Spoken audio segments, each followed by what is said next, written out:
is letting an oxygen go free.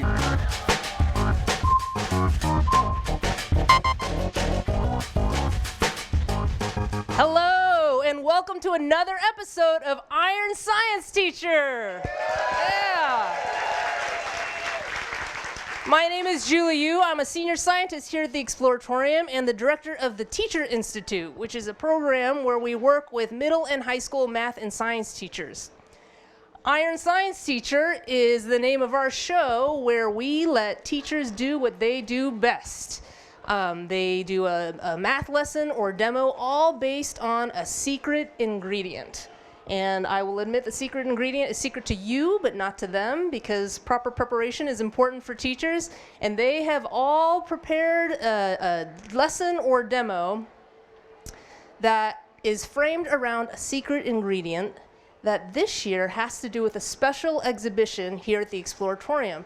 This summer, we're here at Pier 15, and in our central gallery, we have a special exhibition of strand beasts, which are these creatures made by the artist Theo Janssen that roam the beaches of Holland, moving in the wind. And all of our secret ingredients this year have components that are made of strand beasts. So I want you to remember that as we go on. And next up, I'm going to introduce the competitors for today. You guys ready to meet them? Fantastic. The teachers today are all participating in different programs we have going on this summer. So they are here for 3 weeks, and they're learning with our staff. And first up, we have a teacher who is participating in our high school institute. Please welcome Val Montague. Welcome, Val. Can you share with the audience where and what you teach? I am the Physics and Engineering Department of Pinewood School. Thanks. Wow, that's a lot of teaching you do at Pinewood. All right, next up, we have a participant in our middle school institute. Please welcome Catherine Beasley.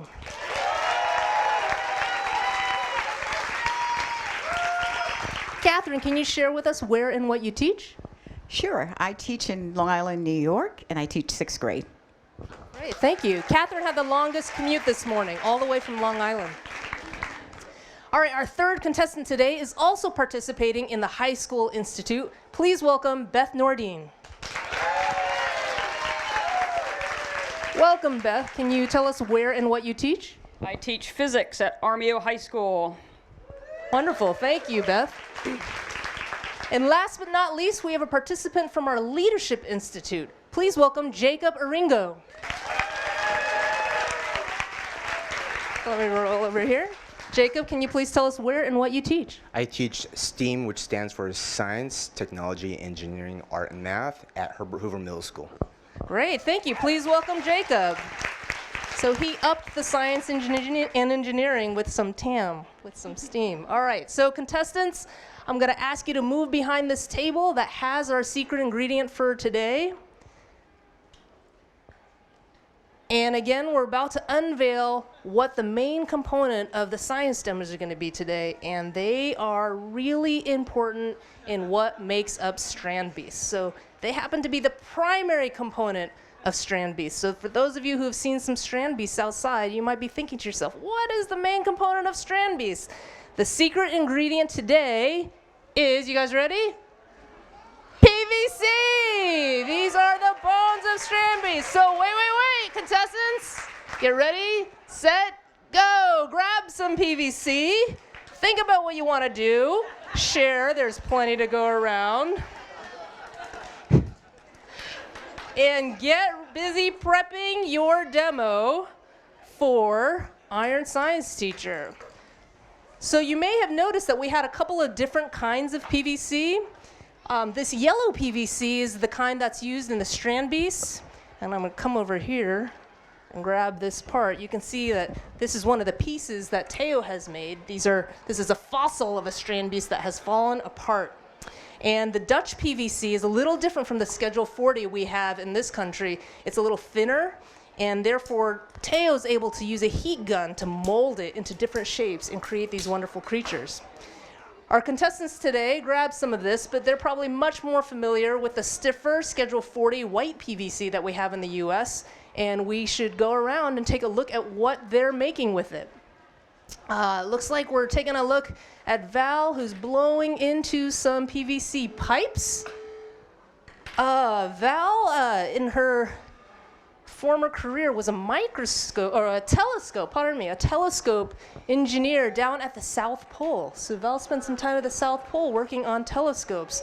And I don't know if you know that the South Pole, there's a literal South Pole. That's a ceremonial pole. It's actually made out of bamboo. It's not PVC. But perhaps spending that much time with the South Pole will help Val vault to victory here in Iron Science Teacher. She's cutting PVC to the right size, and we're moving on. We're going to take a look over here at Jacob Aringo, who has a serious setup going. Oh, wow, Jacob has really quickly drawn some design plans. It sounds like, and he's busy constructing this board where he has some larger PVC pipes. It actually looks remarkably like his design. So he's showing his process, and he came prepared. Jacob definitely has the most materials with him. Jacob has a bunch of hobbies, which include boxing and guitar playing. He's a multi-talented guy. We'll see if he has the knockout punch today in Iron Science Teacher. I should also add that Jacob is, as a part of our Leadership Institute, he's spending his second summer here with us, and he is the only contestant who has some Iron Science Teacher experience. He has participated before and is a former champion. So the veteran, we'll see how he does with these newer contestants to the show. We're going to take a closer look at what Beth is doing. Beth has a very delicate setup, but it looks like she's working on a motor that's inside a larger piece of PVC. Ron's closing in on what that motor looks like. Beth also has some telescope experience. She spent some time at the Mount Wilson Observatory, and we will see if her time spent looking at stars turns her into a star here today at Iron Science Teacher. Grabbing some Mylar. Great. On the end, we have Catherine Beasley, who's taken some PVC cutters to a tube of PVC. PVC is one of our favorite ingredients to use in any science activity. It's really affordable, it's easy to get, and it's actually easy for teachers and students to cut it up and make whatever's important to them. Our teachers go everywhere to learn about science and teaching, and Catherine's travels have taken her to Puerto Rico and Bermuda and actually China to learn about the educational system in China and see how it compares to the system we have here in the US. So during that time, Catherine spent some time on the Great Wall of China, and she actually hiked up to the highest point of the wall, and we will see if that highest point gives her the view that she needs and the fortitude that she needs to win today in Iron Science Teacher. All right, it looks like we're tuning up our violin and tuning up our demos. Contestants, you have a little less than 1 minute left, so we are going to play the music that cues 30 seconds of prep time. So finish up those demos, tighten those screws. You don't want to have a screw loose.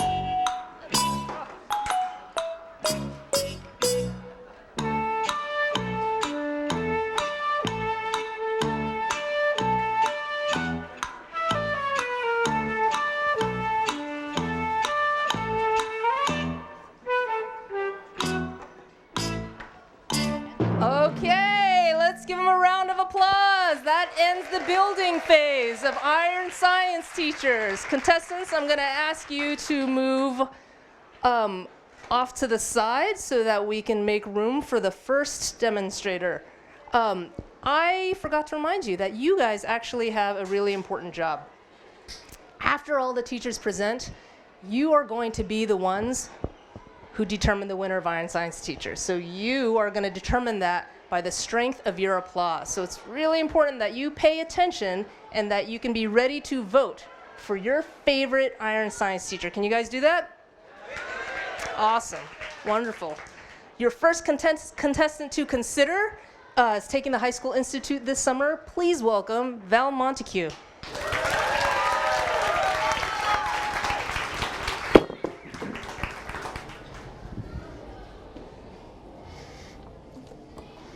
Hello. I am going to play you 3 songs, or at least the first line of 3 songs, and you're going to have to try to figure out what they are. So here's the first one.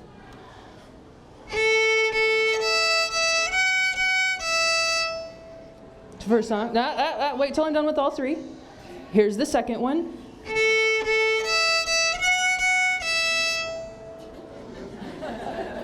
And here's the third one.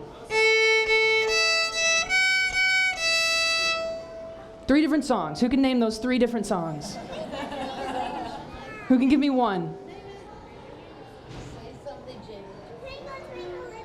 Twinkle, Twinkle, Little Star. That was one of them. What's another one? Shout it out. We've already got Twinkle. There's 2 more. What else? It's not Old MacDonald. It's not Old MacDonald. The ABCs. Twinkle, Twinkle, Little Star, the ABCs, and there's one more. Nope, it's not Mary Had a Little Lamb. I heard it back there. So what is it, Robert? Ba Ba Black Sheep. So, Twinkle, Twinkle, Little Star, the ABC song, and Ba Ba Black Sheep. Are those 3 different songs? Did I play you 3 different songs? Yes. So what is going on there? What is your ear hearing each time I play the first line of one of those songs? How does your ear know that they're all different songs, but also the same song? So we're going to do another activity. A lot of people aren't comfortable with their singing voice, but most people are comfortable with their humming voice. So everybody hum for me. Okay, now hum as high as you can.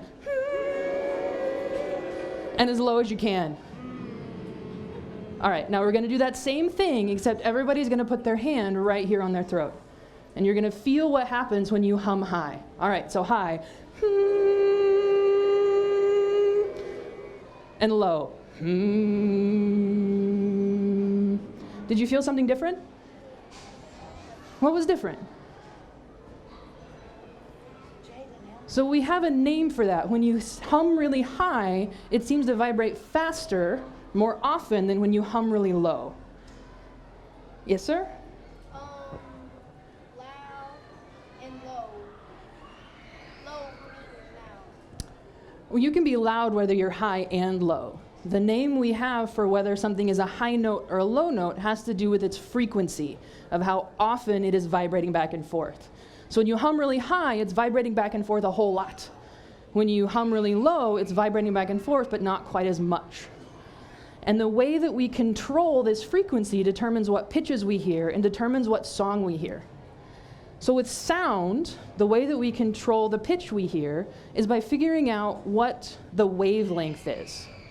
So on a violin, I can play one note, so the length is from here to here. Does everybody see the length between my 2 fingers?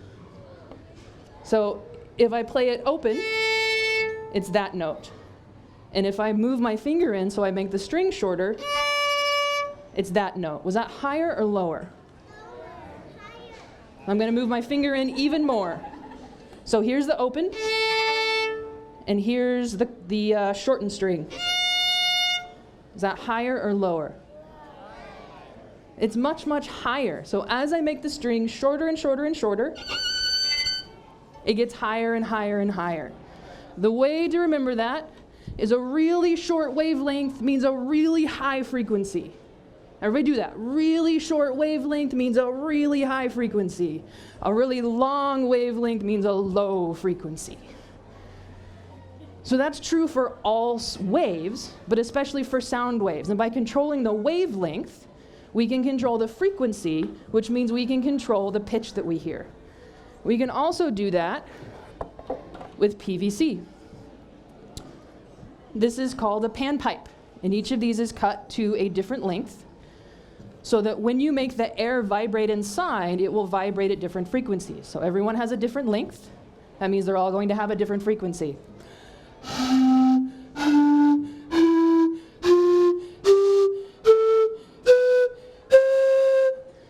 So what happened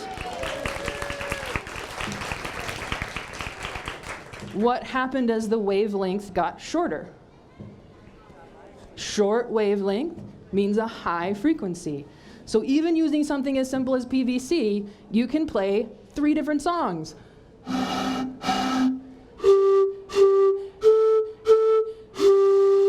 Just like you can on the violin. Thank you very much. Awesome. Thank you. Let's hear it for Val Montague, who showed us a 3rd time's a charm when you're playing the exact same song. Thanks, Val. I'm going to pull this up so that we can welcome our next contestant. She's taking the Middle School Institute this summer. Please welcome, all the way from Long Island, New York, Catherine Beasley. Good afternoon, scientists. We're excited. PVC, many of you have seen it before. You've used it. What is PVC? Does anyone have any ideas? Anyone? Yes. It's for reading and Okay, good start. Ideas for PVC? Yes. So, well, that's what we're here for, to teach you. So PVC, polyvinyl chloride. So today we're going to learn how it's used in our everyday life. You're familiar with it because you see it in your homes all the time. 70% is used in construction, but there are many other uses that it's used for. It's used for bouncy balls. It's used in balloons, and even your handy-dandy credit card. So today we're going to learn about the many uses of PVC. It's also polymer, and we're going to learn what a polymer is. First, I would like our teachers volunteer to come up. Come on down. Yes. Thank you for Let's hear for our volunteering. volunteers. So we're going to have some children volunteers. Who would like to volunteer? Come on down. Don't be afraid. Everybody goes back home. Come on down, hon. Come on up. down. Don't be shy. Come on down. Fun. How many do we polymers. need, Catherine? About 10. About 10. 10, yes. You're in. Come on. So PVC is used in raincoats, they're used in credit cards, bouncy balls, children toys, but it's also a polymer, and that's a little chemistry. So you're going to learn about chemistry today. Are you ready? So polymer is a large molecule, and this molecule is made up of many different chains, and it starts with a monomer. Come on down, honey. Come on. So we're going to show you how it works. It links, and it has a repeating chain. So our helpers are going to get you guys in a straight line, and you're going to link up. Link arms. Link arms. All right. They're doing a great job, aren't they? Excellent. Yeah, let's hear for all of our volunteers. Yes.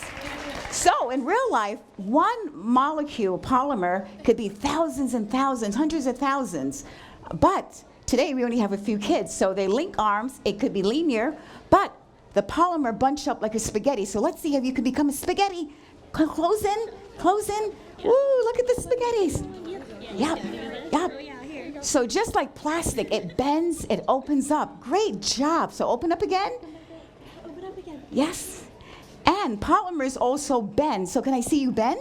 Bend and twist. Oh, they're doing a great job. Look at our polymers. All right. Give them a big clap. Great. Yeah, Thank you let's hear so a round of much. applause for our polymers. So what can we make with PVC? Many things. We said children's toys. Look what we have here. Wow. Anybody knows what this is? A stomp rocket. So, can we have one volunteer from the audience who will be our stomp launcher? Can we pick someone? Anyone? Oh, yeah. Why don't you be our stomp launcher? Come on. All right, come on down. So what you're going to do, you're an engineer today, so you're going to put that on, make it tight.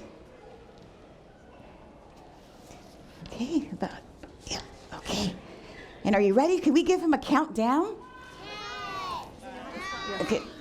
Catherine, what should he do? He's okay. So you're going to... Good job practicing the countdown. We'll do a real launch in a few minutes. So we need to tell him first. So what you're going to do, can you stomp? Let's practice first. Not in the bottle. Let's stomp. Oh, you can do better than that. Come on. Another time. Yes. Are you ready? No? I think you can do it. You want to try? No. go. You can do it. You can do it. You can just jump right on if you You can want. jump right on it. What you always want to do at home, now you get to do it here. Are you ready? Let's give him some energy. All right, here we go. You ready? Countdown. 3, 2, 1. Yeah! Whoa! Great Nice job! Great job! Thank you. Thank you. So that's one toy that we can make. If you don't have the PVC at home, PVC is just a lightweight plastic.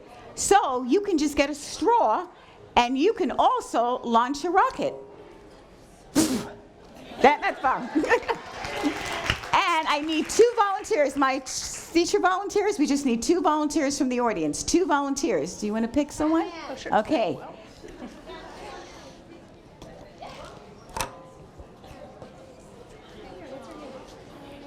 Kellen, we got Kellen over here. Okay.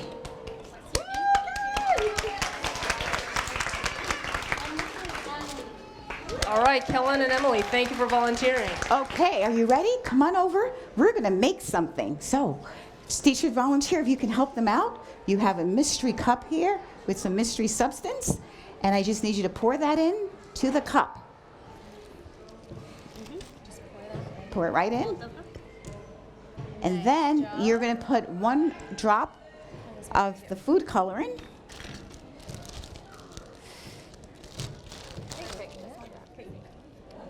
There you go. Awesome. And then we're going to add, yep, you're ready? We're going to add a little bit of this mystery powder. Perfect. Perfect, you did an awesome job. You're a scientist. Now you have a super duper stirrer, popsicle sticks. You're going to stir and keep stirring. Hold it tight. What's happening? Huh? What's happening? What's happening? It's turning green. What else is happening? Keep stirring. Keep going. Keep stirring. Use your muscles. Keep moving your muscles. Then we're going to add another chemical. So are you ready? There you go. You want to help? Sure. You want to help? There you go. Keep stirring. Keep stirring. All right. And we can make, anybody wants sprinkles? Everyone loves sprinkles. Sparkles. Yes. There you go. And stir. Now just take it up, hold it up. You've made a polymer! Wow! So here's your bag. We're going to roll it up for you. And actually, if you keep rolling it, it becomes a bouncy ball. So you just have to roll it up. Open the bag for me. Yeah. Yep. So just roll it up and keep rolling. Don't mess up your parents' furniture. There you go. You made a bouncy ball polymer. There you go. So, That's great. good job. Let's give him a hand. Yeah. So there are many uses for PCV. And this is just some of them. Thank you. All right, let's hear it for Kathleen Beasley, who made sure we won't be invited to the webcast studio again or these kids' homes. No, thanks. Catherine showed us what PVC is and all of its many uses, or many of its uses. Thank you, Catherine. Just going to do a quick cleanup, and we were going to welcome our 3rd contestant, also taking the High School Institute. Please welcome Beth Nordine.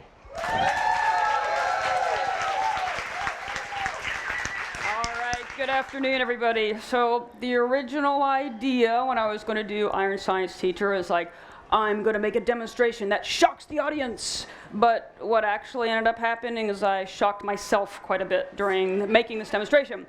So it all started when, thinking about the universe and 2 different types of electric charge. So we've got positive. What's the other one? Negative. Okay, now normally either the universe is electrically neutral, which means there's the same number of positives and negatives in the whole universe. So most of the time those charges are pretty close together to one another. They kind of cancel the effects, and that's kind of boring. Now where's the fun in that? So then what we can do is there are ways to separate those charges, and then we can have a little bit of fun. So easy way to separate charges is by rubbing. So if you take woolen styrofoam and you rub vigorously on the woolen styrofoam, this will actually separate negative and positive charges. So we have negative charges here and positive charges here. So I've separated them. So how can we see this effect?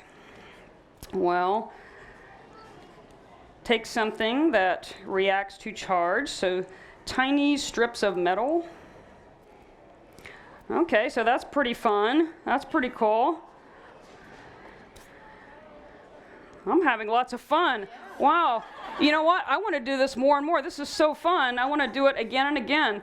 But if I want to keep up the separation of charge, what do I need to keep doing? Rubbing, right? Well, my arm's getting kind of tired. So being a physics teacher, I thought, I'm going to build a machine that can do this rubbing for me. The thing was, I only had 24 hours to come up with such a machine. But I did it. I did it. I did it. Get some things out of the way. Okay, I would like to present to you this creation. This is a machine that will actually separate charge. Okay, so then what this machine does is there's a belt inside. There are two rollers run by a small motor. So then that belt will pull charges up to this metallic plate here. The charges gather here. And the motor and the belt does all the rubbing for me so my arm won't get tired. So then I have two hands to play with things. Okay, so then again, I built this in the last 24 hours. I started yesterday afternoon. So this works most of the time. So do me a favor, think lots of positive thoughts. See what I did there? Okay, ready? Thinking those positive thoughts. Okay, so I'm going to connect the motor. Over here's a good angle to see the motor running. Okay, thinking positive thoughts out there? Okay, here we go. Is it running? There we go. Yes, yes. Okay, now what can we do? I'm letting the charge build. I'm going to find some things to play with on top of the stage here. Okay, let's see. I'd like to see some things jump around. Let's see. Let's try these little sparkly bits here. Let's try these. Fun, sparkly confetti. Let's see what happens. Fun, sparkly bits. Anything happening? Nothing's happening. You know what? I think they might be too heavy. Okay, let's try something a little bit lighter. Oh, I was in the shop building this thing, and I thought, sawdust. Okay, let's try that. Taking a small pinch of sawdust, putting it on the stage. Okay, letting some charge build up here. Now this motor and the belt are continuously pumping charge onto the plate here. Okay, so I'm going to try to use my finger and make this dance around a little bit. Can you see it? Little tower of sawdust. I made this, you guys. I made this.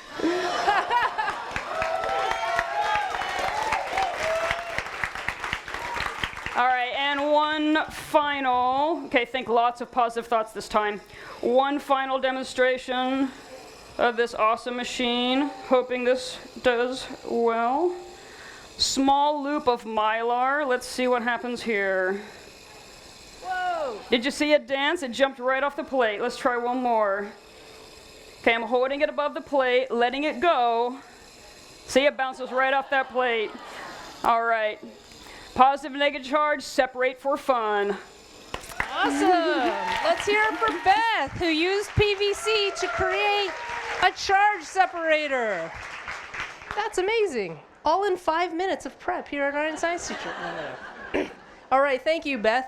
Last up, we have a participant participating as second Iron Science Teacher. Please welcome from the Leadership Institute, Jacob Ringo.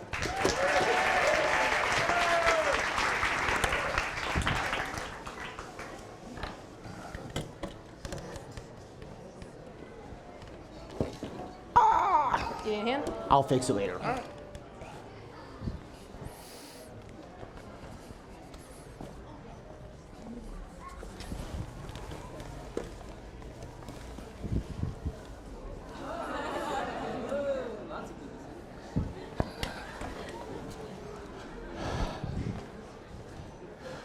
Prototype 100, take 499.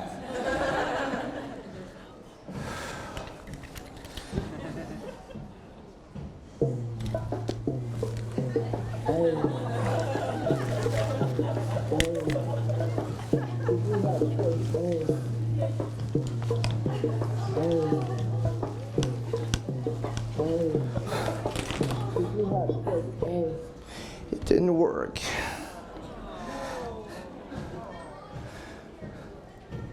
I was trying to make a strand beast. Inspired by the strand beasts out there. But I had a vision of a different type of strand beast.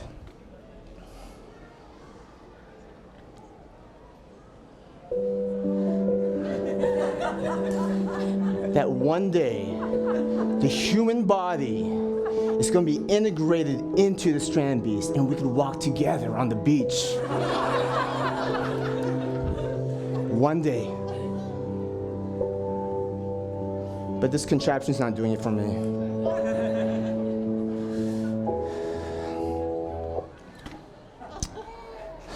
I'm stressed out. I need a break right now. I need time to think. I'm hungry too. I need a volunteer from the audience, and I need someone to get me my lunch pail right there.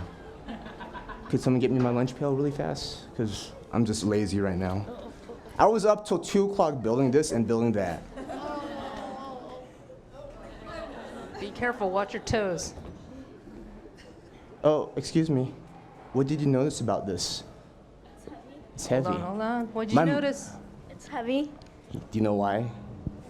My mom packed me a good lunch. That's why. Actually, my lunch break is not about food. It's about working out. I brought my 2 kettlebells. Technical difficulty.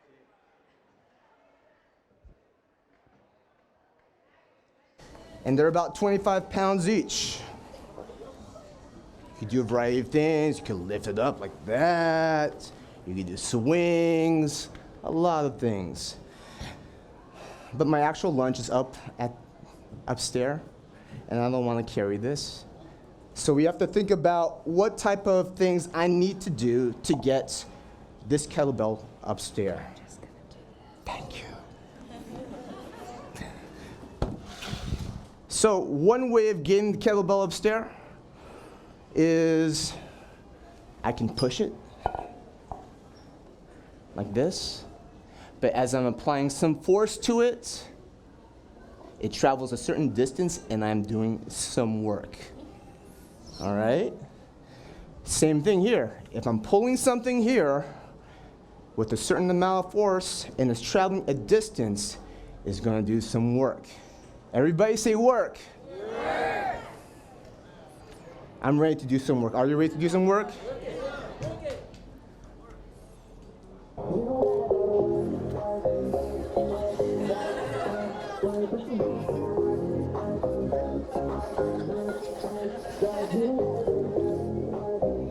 Work. There's a problem though. It's a long ways to get to my classroom back there. So I need another contraption, another machine to get me there. And so I looked around and I found something and I was inspired by it. What is this called? Silly. It's a wheel. It's a wheel. Simple Machines wheel. All right, but if you kind of think about a wheel, I'm going to put my BART ticket at the center of the wheel. Close up. Okay? And if I turn the wheel on its axis, on where it's at, what do you think the card looks like? A seesaw. A seesaw, right? And the seesaw is a type of lever. So maybe a wheel is a type of lever. So it's many levers right here, and that lever is going to help me do some work. You all ready to do some work? We could do better than that. Are you ready to do some work? Yeah! I need a volunteer to help me do some work.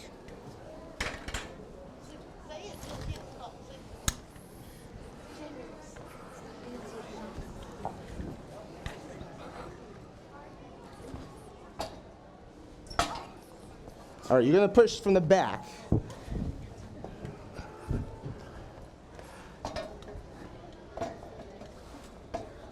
and hopefully it doesn't fall. And I'm gonna be on top of it. And we're gonna get to the classroom. You ready? When I get to the classroom? Yeah, you're gonna get me to the classroom. Okay. Okay, ready? And go.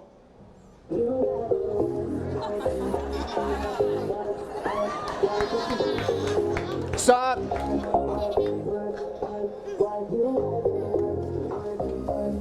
We have a problem. Should I go back? No, we have a problem. Okay, we have a problem. We have stairs. That is a bit of an issue. Okay, I need you to sit down because I need you to think about this. We're going to get to that very shortly.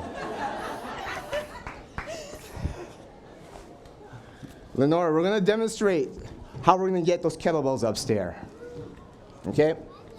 So, an elevator is basically a pulley system. Eeks. All right. Lenore, can you pull this kettlebell upwards? Yes. Yes. What's wrong? What? You did huge amounts of work right there. But there's other ways of making that very efficient for you. And we're going to make a pulley system for you to make your life a little easier. All right.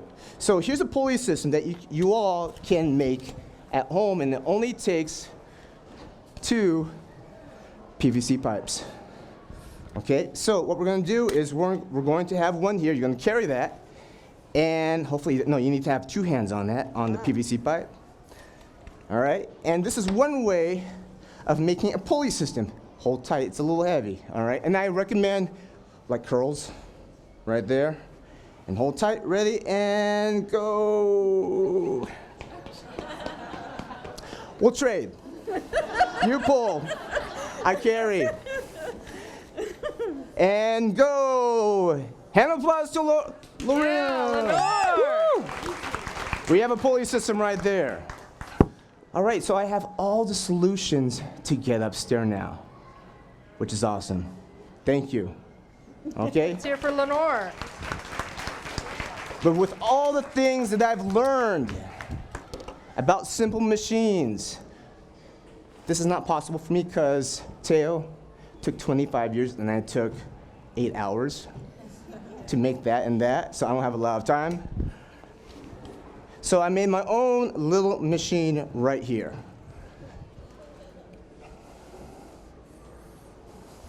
And I need 1 volunteer. You're right there, okay? Okay, you have a very you're gonna go into this little pipe right here. And let me fix this thingy up because it's dropping. This is what you do when you put this in the car with all the stuff that you have. And here's the marble. All right, I'm gonna give you a couple marbles and you're gonna place that in what we call Rube Goldberg machine. And there's an exhibit somewhere in the back there in which you can build one of these on the wall. Okay, don't drop it in there yet because, did you drop it in? Oh goodness gracious. It's all right. You didn't lose your marbles. Ha. Oh. We need a contraption to turn on, to turn on the fan. Okay, now here's the thing. I tried this out at home, and I think about 15% of the times it worked. But that's the power of prototyping. I fail a lot. Do you know what fail means, folks? It means first attempt in learning. Hey, all right? If I say it failed, what are you gonna say? Fail. In learning. Beautiful. All right, so let's do some failing today. Hopefully it's gonna hit it. I'm just gonna approximate it. And did you drop the marble in? All right, so if I say it failed, you're gonna come here and you're gonna turn this on. You're the fail safety check. All good machines must have one. All right, not yet.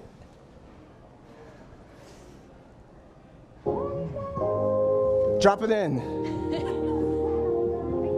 You did? Want to try it again? Take 2. Get backup marble. Backup marble. I got it in my pocket. Come with the backup, folks. Here, take all the marbles you need. We need more than 1 takes. All right, ready?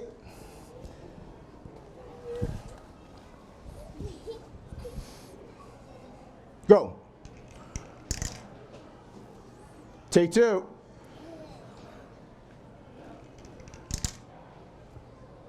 Take 3. It failed.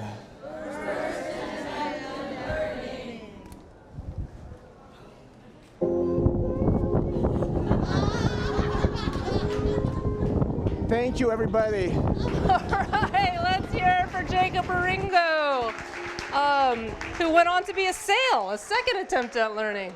So yeah, let's hear a round of applause for Jacob.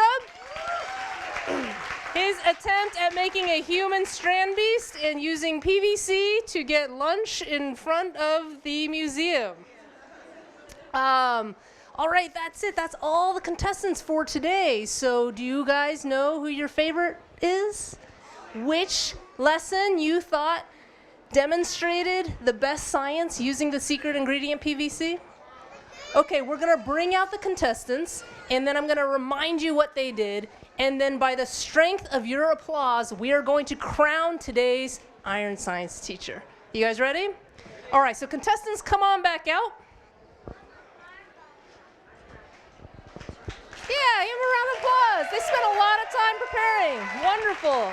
I just want to remind you that we had Val, who used PVC to make some panpipes to show us how resonance changes the frequency of a pitch in different sized tubes. We had Catherine Beasley show us what PVC is made of, the fact that it's a polymer, and all of the fun toys that you can make with PVC.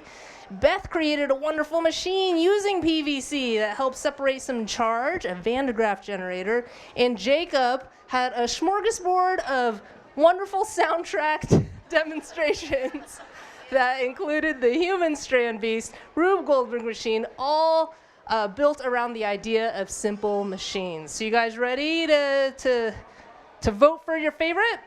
I'm going to use my trusty sound level meter here so that you know you are voting for, so that the winner is the loudest applause. So here we go. Let's hear it for Val Montague. All right, let's hear your applause if your favorite was Catherine Beasley.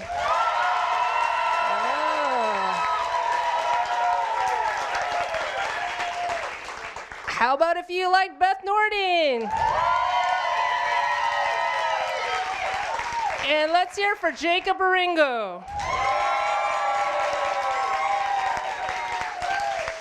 All right, the meter doesn't lie. The winner of today's Iron Science teacher is Beth Nording. Thank you to all of the contestants, and thank you to the audience for choosing your favorite.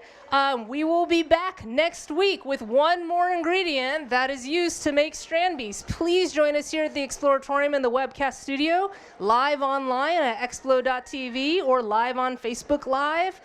You will see 4 more teachers do a scientific showdown trying to win the title of Iron Science Teacher. Thanks for coming today and have a wonderful day at the Exploratorium.